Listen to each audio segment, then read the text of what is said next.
Hello students, welcome back to Hindi mirror channel. सभी students का Hindi mirror पर फिर से स्वागत है।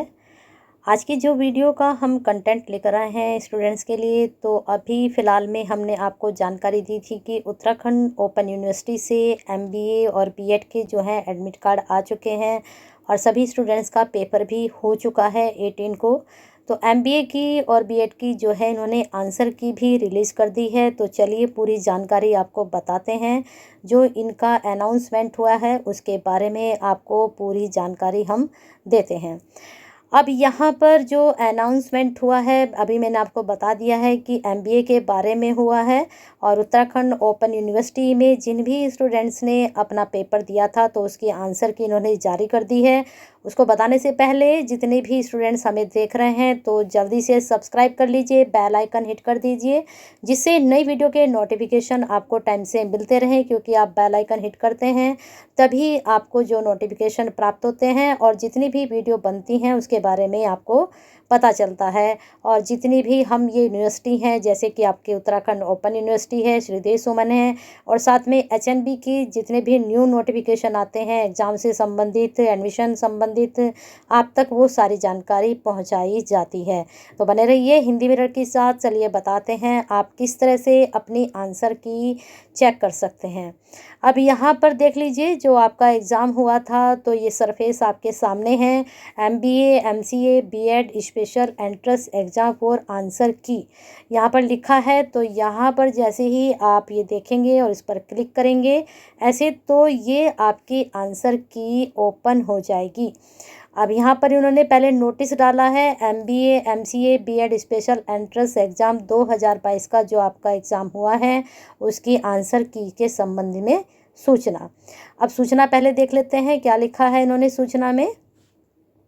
इन्होंने बताया है कि आपको सूचित किया जाता है कि 18 सितंबर को जो आयोजित परीक्षा हुई थी एमबीए, एमसीए, साथ में बीएड स्पेशल प्रवेश परीक्षाओं की उत्तर कुंजियाँ यानी कि आंसर की का जो है आपको विश्वविद्यालय की वेबसाइट, जो आपकी उत्तराखंड ओपन की विश्वविद्यालय की वेबसाइट है, ये वेबसाइट आपको दिख रही है।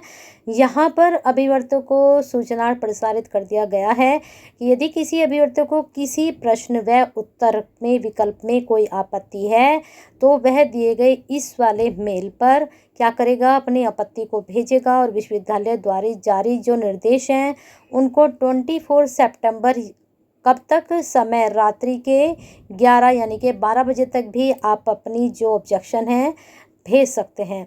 अब ऑब्जेक्शन में क्या करना होता है, जब आप किसी क्वेश्चंस को लेकर ऑब्जेक्शन भेजते हैं तो कुछ डॉक्यूमेंट्स होते हैं जो वो भी आपको साथ में भेजने होते हैं।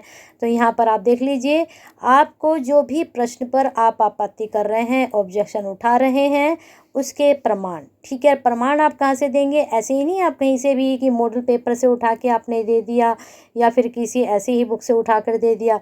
जो ऑथेंटिक बुक होती हैं वहीं से आप इस प्रश्न का आंसर उनको दे सकते हो, ठीक है। सेकंड है, साक्ष्य के रूप में प्रमाणित पुस्तकों की छायाप्रति, लेखक व प्रकाशक जो भी पब्लिकेशन जहाँ से भी वो होती है बुक, उस पब्लिकेशन का नाम और साथ में जिसने वो बुक लिखी है उसका नाम, मेल के माध्यम से आप उसका भेजेंगे।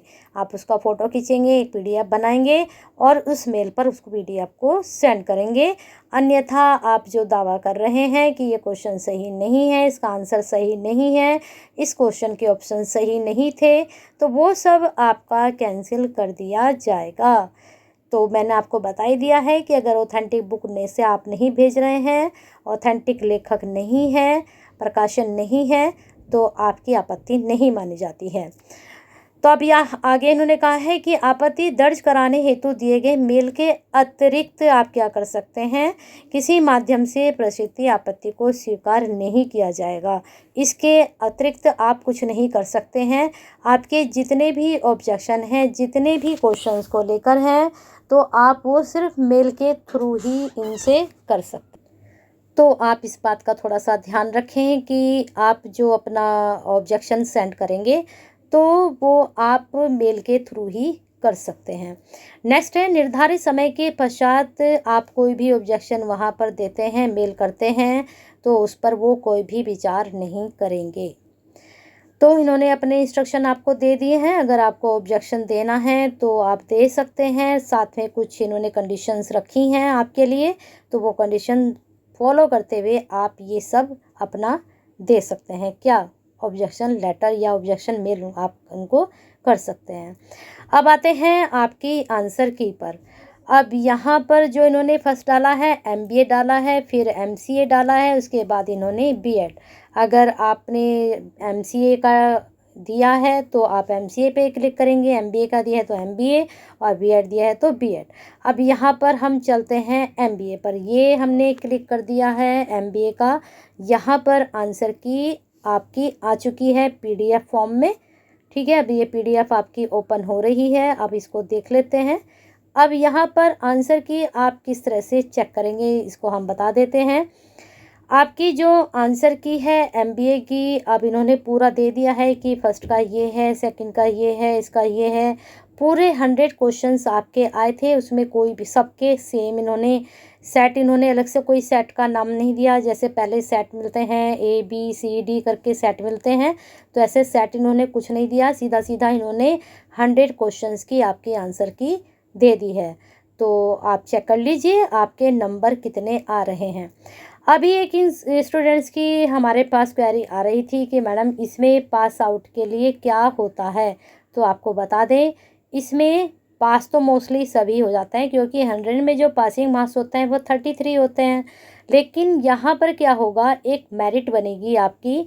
तो मेरिट में क्या होता है, अगर उनके पास 40 सीट है, सपोज करिए 100 में से एक बच्चे के 80 नंबर आए हैं, ठीक है, उनके पास 40 सीट हैं और 80 नंबर आए हैं, उसके बाद फिर किसी 80 जो हैं 4 के आ गए या 10 के आ गए हैं, तो वो मेरिट काउंट करते करते नीचे तक आते हैं। तो 75 भी जा सकती है, 70 भी जा सकती है।